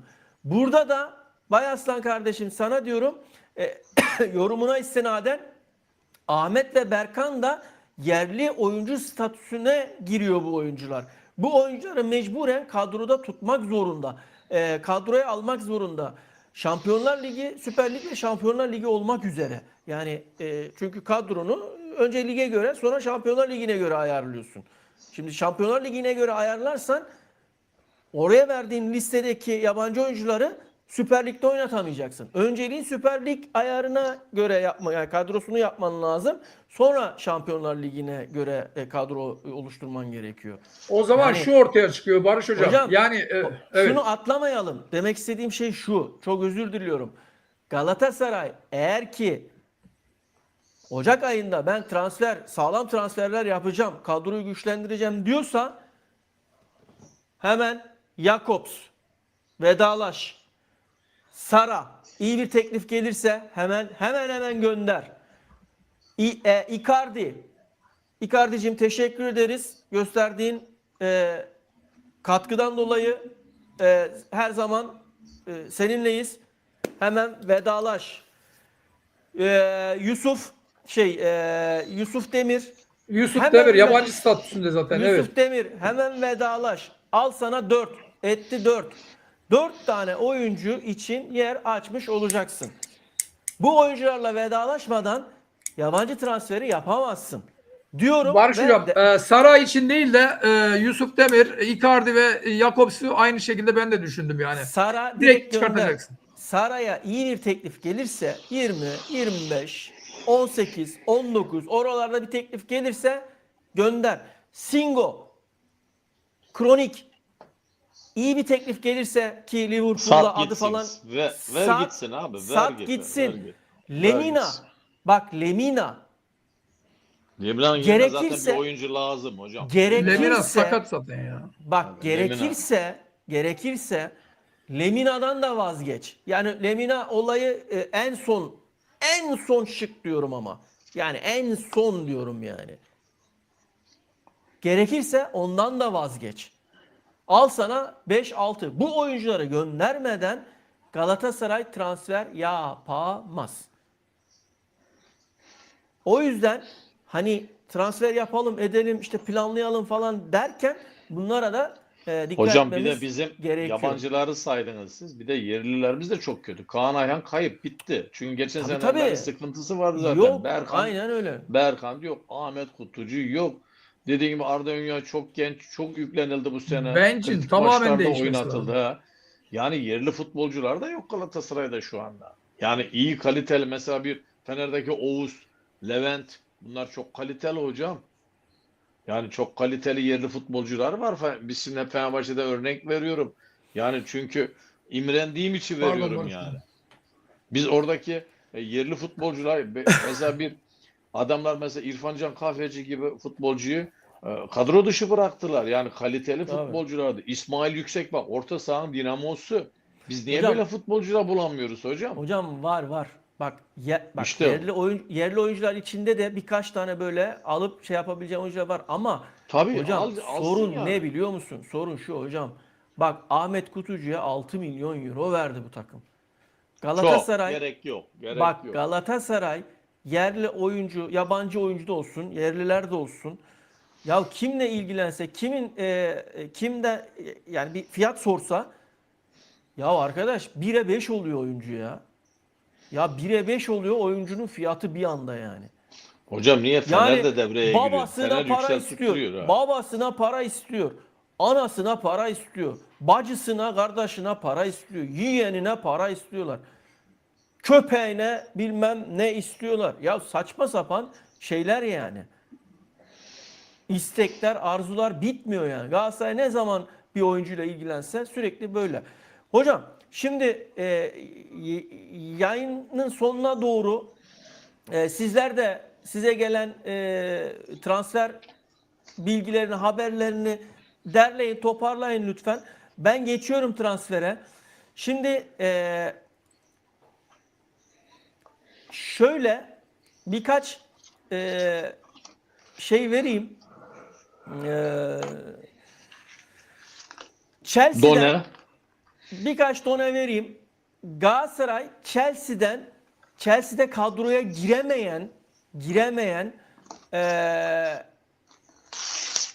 Axel Disasi ile ilgileniyor. Yani durumunu yakından takip ediyor. Şimdi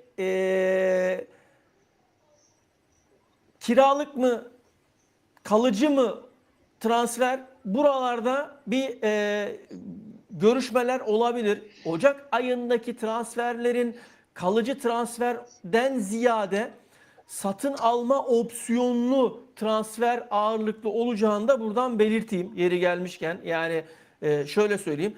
Ocak ayında kiralık olarak alınacak kadroya giremeyen oyuncular özellikle ve bunlar kiralık bedelleriyle kiralanıp önümüzdeki sezona dönük veya bir yıl, bir sonraki Ocak yani 2026'nın Ocağında satın alma opsiyonuyla eğer takım Galatasaray beğenir, hoşuna gider, adapte olursa tamamen transfer etme gibi bir durum, böyle bir strateji belirleyecek. Bunlardan bir tanesi de Axel, Chelsea'de kadroya giremeyen 27 yaşındaki Axel Disasi. Arkadaşlar söylediğim isimleri not alın. Not alın. Bunlar konuşulacak isimler. Yani Türkiye piyasasında konuşulacak isimler, öne çıkacak isimler diyorum. Devam ediyorum. Şöyle çok kısa.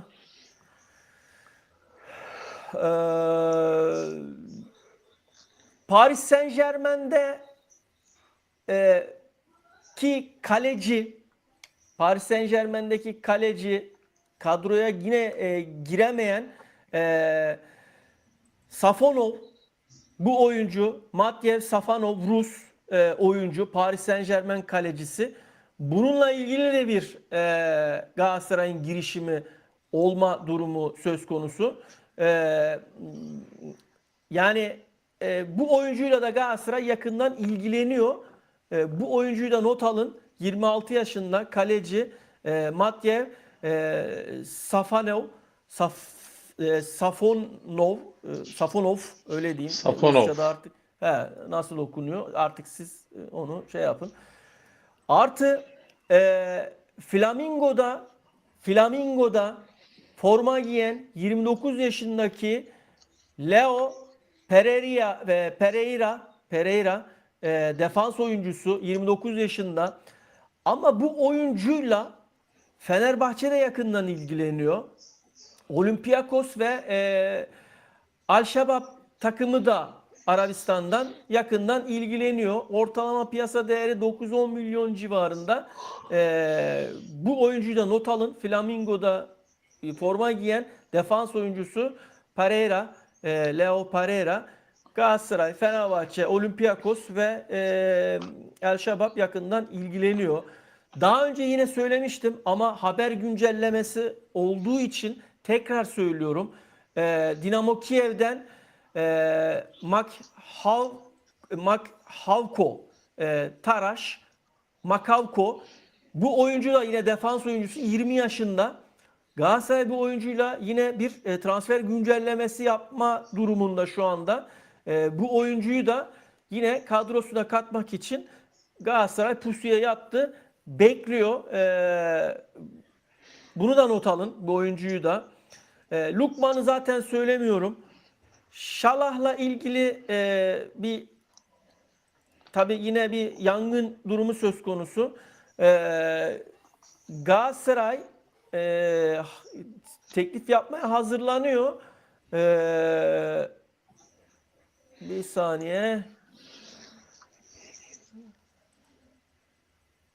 Evet. Yani şimdi Galatasaray Salah'a maliyetinden dolayı bir teklif yapar mı yapmaz mı, açıkçası pek emin değilim. Pek bilmiyorum. Yani kendi yorumum bu. Galatasaray ilgisi var ama Salah'la ilgili mali durumu da göz önünde bulundurarak hamle yapacağını düşünüyorum. Ama Salah'tan daha önemli bir isim yine Liverpool'da defans oyuncusu Van Dijk. Galatasaray Van Dijk'la ciddi şekilde ilgileniyor. Liverpool'un defans oyuncusu 34 yaşındaki Abdülkerim'in yanına Sanchez'le beraber defans tandeminde Sanchez Van Dijk ikilisini düşünüyor Galatasaray, böyle söyleyeyim. Ve Van Dijk da yakın çevresine Liverpool'dan artık ayrılmak istediğini de ufak ufak dile getiriyor. Van Dijk'ı da not alın diyorum ve bendeki şey bunlar. Yani gelme ihtimali üzerine söylediğim transfer dedikodusu, şimdilik dedikodu şeklinde yorumlayabiliriz. Ama bu isimleri de not alın, bir kenara yazın. önümüzdeki günlerde çok sıkça konuşacak isimler arasında yer alacak bu isimler. Evet, Mutlu Hocam, sendeki bilgiler var mı? Barış Hocam, bendeki sadece şu an Salah'la ilgili yani bir girişim olduğunu bilgisi var. Onun Kim haricinde hocam? Salah'la evet, ilgili mi? evet, Salah'la ilgili. Tamam.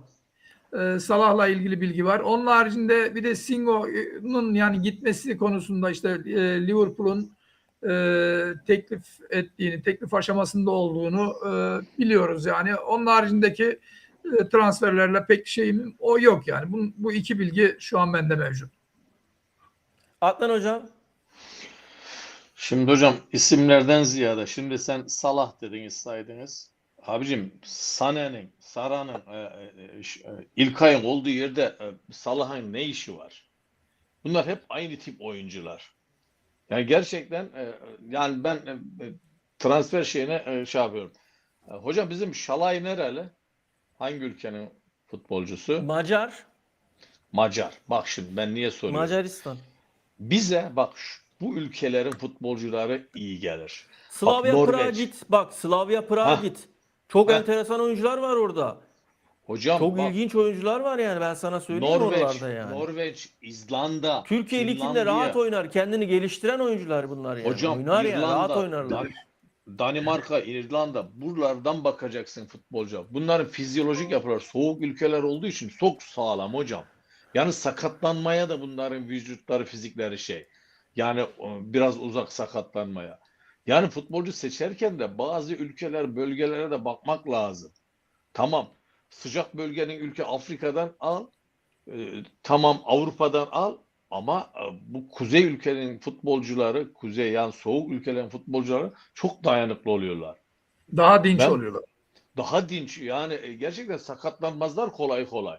Büyük darbe yemedikleri müddetçe bunlar kolay kolay sakatlanmazlar. Çünkü fizyolojik yapılar daha sert hocam bunların. Ben yani bize gelen şimdiye kadar bu Hocam ülkelerden sana bir şey hiç söyleyeyim mi? Bak, net söyleyeyim. evet. Çok uzağa gitme. Çok uzağa gitme. Slavia Prag'ın kadrosunu aç. Yani oyuncu takımı takip et. Ya Galatasaray'da Evet. oynayabilecek rahat en az 2 oyuncu Var. çıkartırsın oradan. Var. En az. Var. Hem de maliyeti var ya, 2 mi 3 milyona 4 milyona falan böyle oradan rahat oyuncular alırsın. Bak ben sana söyleyeyim yani. Hocam Slavia taş gibi Prag kötü futbolcu. takım değil. Bak biz Acayip hocam ya. Avrupa takımları geliyor. Clint geldiler hocam. Ne Evet. futbolcular var ya. İsimleri yok. Kimse bilmez isimlerini. Ama adam bakıyorsun sahada var ya. Taş gibiler ya. Adam Evet. yıpranıyor. 90 dakika oynuyor ya. İşte böyle böyle 2-3 futbolcu da serpeceksin abi aralara. Mesela Şalay'ı bir yere koyduysa atıyorum orta sahada da öyle bir dinamo lazım. Yani orta sahada sürekli adam topu kaptırdım ya ilerisi. O hemen orta sahada onu abi yapışacak. Bırakmayacak. Topu çünkü senin sahana gönderdiğinde tehlikeye biniyor iş. Böyle Evet. hemen dönüşleri hızlı olan futbolcular Icardi hemen lazım. son dakika bir açıklaması yapmış herhalde. Şöyle diyor, Evet. demiş, sözleşmem Haziran 2026'da bitiyor, merak etmeyin. Sözleşmem bittiğinde başım dik bir şekilde giderim. Ve varsayımlar olarak daha önce gidersem bu sadece ve tamamen benim kararım olur, başkası değil demiş. Öyle demek zorunda. Takımı Herhalde dik canım. ve dinamik tutmak zorunda. Kendi çıkarlarını korumak zorunda olduğu için bu demeci veriyor. Yani bunu biz haberciler Yani genelde hep takım biliyoruz beni da. gönderemez diyor. Takım beni Tabii. gönderemez. Ben Ama istersem giderim Haziran'a he, kadar diyor. Evet. ama Tabii. oturup Icardi'ye, ya Icardi bak, takımın halini görüyorsun. Şu an bizim transfere ihtiyacımız var. Senin maliyetin de yüksek. Sen kadro yani performansında artık düşüşe geçti. Yani güzel bir ifadeyle, ki bu istenirse yapılır, oturulup konuşulur, anlaşılabilir. Belli bir miktar karşılığında da belki Icardi ile yollar ayrılabilir. Ama Icardi'nin bu son dakika açıklaması gayet normal, doğal bir Çünkü açıklama olarak eleştiriliyor görüyorum. artık yani. Eleştirilmeye Tabii. başlandı. Onun için mecbur yani tabii. Ya şimdi hocam bak, O da farkında şöyle, hocam. Faydasının hocam, olamadığını hocam farkında. hepimiz abi, bak sen de habercisin, ben de haberciyim, Mutlu hocam, hepimiz bu işleri yapıyoruz. Yönetim de bu soruyu sordurmuş olabilir. Anladın mı? Ya Yönetim herhalde canım. şimdi yönetim bu soruyu sordurup Icardi'den bir nabız yoklama, kamuoyu önünde bir nabız yoklama, bakalım ne düşünüyor, bir yoklatalım bakalım, bir hafiften bir sarsalım bakalım, düşüncelerini bir alalım bakalım gibisinden Ya bir soru da olabilir bu yani. ya Barış Anladın hocam mı? şu anda Yönetim sorusu da olabilir bu yani. Onu demek şu anda istiyorum. Galatasaray'da sorun olmazsa, dolu dizgin gidiyor olsa Icardi idare eder millet. Yani arada Icardi idare edilir. Ama takım bozuk, yedek futbolcu yok. Icardi giriyor, Icardi geziniyor. Vallahi Milletin artık Icardi'nin nabzı kalmadı hocam tabii. Icardi'nin de bunları görüp yönetimi karşısına çıkıp şunu demesi Tabii lazım. affını isteyecek, Ben affını isteyecek. yani kusuruma bakmayın. Ben çok isterim mücadele etmek ama şu an o gücü bulamıyorum kendimde. Taraftarlarla en azından camiaya karşı da ters düşmek istemiyorum. E, Yani arzu Ben ederseniz küçük bir meblağ karşılığında karşılıklı fesih yoluna gideriz. hocam Mustera gibi gitmezsin. Mustera gibi Aynen. gitmesi lazım. Son bir maçta da beni sahaya sürün. Orada güzel bir şekilde vedalaşıp taraftarla ayrılabilirim demesi de aslında yakışır Icardi'ye. Bunu söylemesi lazım. Açıkçası bilmiyorum yani bunu da der mi? İşte az önce sanın gönder sordurmasa bile yönetici sordurmasa bile Galatasaray nasıl diyeyim Muhabirler size? sorar hocam. Muhabirler de Kongre, akıllı ya. kongrelerden Tabii. oradan buradan da sorduranlar olabilir. Muhaliflerden de sorduranlar olabilir. Anladın mı? Misal diyorum yani. Barış hocam Sorduruyorlar demiyorum, misal diyorum. muhabirler de akıllı, zekalı. Tabii canım. Soruyorlar, sorarlar. He. Nabzını tabii. Abi sen de Santiago Gimenez konusunda bilgi yok. İtibar etmeyelim o zaman bu haberlere diyor. Ya şöyle Gimenez bende şu an yok ama belki yarın bir bilgi gelir orada konuşuruz ama şu an itibariyle bende yok. Biliyorsun ben önce yapmaktan ziyade haberi bilgiyi vermekten ziyade doğru bir şekilde vermeyi tercih ediyorum. Yani ilk ben vermişim. Ha ilk verdiğimiz transfer haberleri olmadı mı? Çok oldu. Ayrı bir mesele. Ama tabii bizim prensip olarak özellikle doğru haberi verme yönünde bir prensibimiz var. Bugün itibariyle Gimenez haberi bende yok ama bakmışsın yarın belki bir gelişme olur. Haber gelir hemen paylaşırız sizle de yani. Evet. Mutlu hocam, maç sonuçları nasıl gidiyor? Var mı goller? Ses gelmediğine göre bir şey yok herhalde. Barış hocam en son Karabağ 2-1 Ha öndeydi. geldi. Evet. Evet, Karabağ 2-1 öndeydi. Bir bakayım hemen. Ajax 3-2 olmuş. Ajax önde. Onun haricinde Villarreal Kopenhag maçı var. 2-2. Karabağ yeniyordu ya. 2-1 öndeydi. 2 gol arka arkaya yedi ya. İşte bak Ajax'tan. bir aynı mentalite bak. Yani bizle onlar hep böyle aynı duygusal Türk- mentalite yani. Türk kafası. İşte duygusal mentalite yani. Profesyonellik Evet. değil ama duygusal Heh. mentalite hep ön planda yani. Arkadaşlar Tabii. profesyonel olun. Şöyle Bayaslan kardeşim ben biliyorsun genelde Türkiye'den çıkan yani genelde dediğim hiçbir zaman Türkiye'den çıkan haberler, transfer haberleri özellikle transfer haberleri konusunda burada size bilgi vermiyorum. Kaynaklarım daha farklı. Direkt yerinden. O yüzden Türk medyasında yazıyor. Gimenez falan var. Çok yazıyor. Boy boy haberleri tamam var da. Şu anda çıkabilir çok haber ama çıkar ha. Onu diyor. biz Bayaslan onu diyor. evet ya. yani biz ya ben kendi adıma söylüyorum onlara çok şey yapmıyorum biliyorsun yani. Güzel transfer haberlerini senden bekliyoruz abi her zamanki gibi diyor. Tamam teşekkür ediyorum. Ben gelen stadyum sesinden memnunum. Farklılık katıyoruz diyor. Deniz. Güzel. Eyvallah. Tabii burada bir ironi de olabilir yani. İyi yayınlar abiler. Karabağ'a yazık oldu be diyor Selman. Sağ olasın Selman hoş geldin. Ya evet yani işte onu söylüyoruz. Böyle hep bir Ha, ligin duygusallık. ligin en Evet. kötü takımına, puansız takımına yeniliyor. Evet. Aynen. Şampiyonlar Ligi'ne. Aynen. Şampiyonlar Ligi'ni diyorum zaten evet. Arkadaşlar gösterdiğiniz destek için hepinize çok teşekkür ediyorum. Yayını beğenmeyi unutmuş olabilirsiniz. Çift tıklarsanız yayını beğenmiş oluyorsunuz. Beğeni sayısı çok düşük. Abone olmadan da izleyenler varsa abone olsa çok seviniriz. Mutlu Hocam, Adnan Hocam, ağzınıza yüreğinize sağlık. Teşekkür ederim sizlere de. Eyvallah, sağ olasın. Söylemek istediğiniz toparlamak istediğiniz son bir şeyler var mı? Ondan sonra yayını kapatalım yavaş yavaş. Hocam işte bu hafta liglerde yine maçlar var. İşte büyük ihtimalle bu haftaki maça Uğurcan Çakır oynayamayacak herhalde. Bir hafta bir ara verecek. Çünkü dünkü Evet. sakatlığından dolayı. Yerine Günay oynayacak. İşte şu Ocak ayı bir an evvel gelip artık dediğin gibi nokta transferler yapıp biraz rahatlatması lazım. Hem Okan Hoca'nın eli rahatlaması lazım. Hem de takıma biraz moral olur hocam. Moral olması lazım. Ondan sonra çünkü ensemizde şu anda 2 tane takım oldu. Trabzon ve Fenerbahçe şu anda ensemizde. Onun için bunu ensemizde nefesten hissetmemek için biraz arayı açmamız lazım. Bu Bir da ense tıraşı transferler olur. yapmamız lazım Tabii, transferlerle. Pekala Adnan Yani Hocam müsaade edecekler mi o arayı açmayı? hocam sen iyi oyna, sorun değil. Yani çünkü Galatasaray kötü oynuyor hocam. Galatasaray iyi oynamıyor.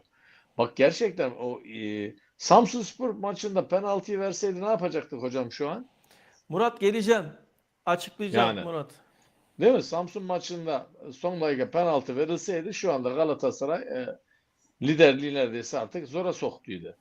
O anlamda diyorum. Yani Hocam biz orada penaltı verirse de kimse yine, yani çoğu olarak söylüyorum yani, hani yine Veri- itiraz yani verebilirdi yani. kimse Verse bir de şey diyemez. hiçbir Kimse şey bir şey diyemez. diyemezdi yani. Onu demeye çalışıyorum. Biz de Evet. yani tribünde hocam dedik Kazım'ı hemen salladık yani şu elin kolunu bir tarafa soksana diye.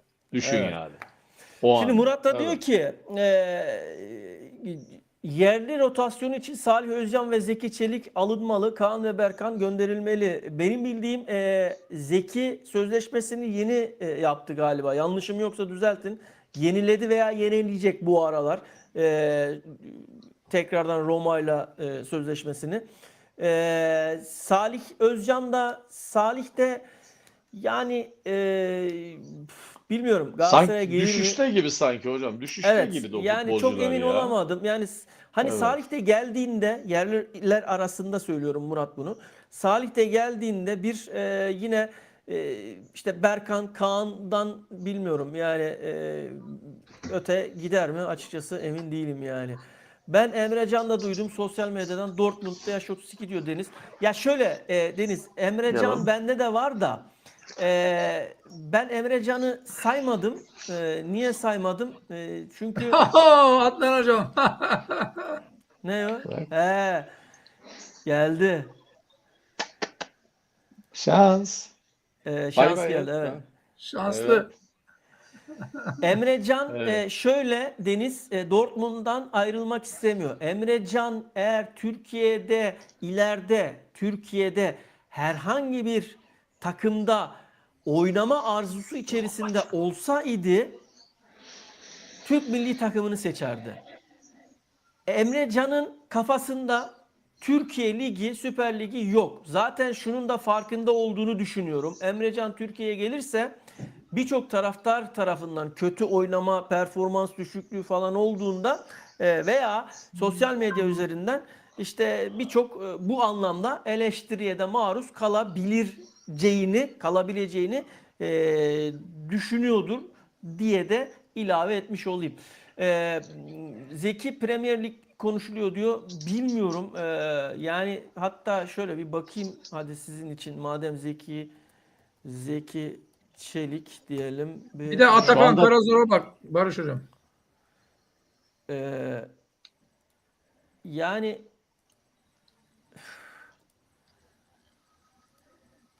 hocam biz eski Uğur Tütünekerleri, İlyasları bulmamız lazım. Biz o futbolcuları bulmamız yani lazım. şöyle Tabii. Arsenal Ocak ayı transferi için olası Zeki Çelik durumunu bilgi almış. Ama bu haber 2 hafta önce yani 14 gün önce bilmiyorum yani Arsenal yani olur mu olmaz mı açıkçası. Yani Arsenal haberleri var, evet. Arsenal ağırlıkta gibi bir durum söz konusu. Yani ciddi bir şey olursa, ilgi olursa Arsenal'a gidebilir Zeki yani. Gitme ihtimali daha yüksek yani. Evet, ne diyor? Milli takım bakımından da tepki görür. Emre Can Almanya'ya seçti diye. Aynen yani bence orada Emre gelmez. Bunun farkında yani. Deniz Gül santrafor rotasyonunda düşünülmeli demiş Murat. Evet.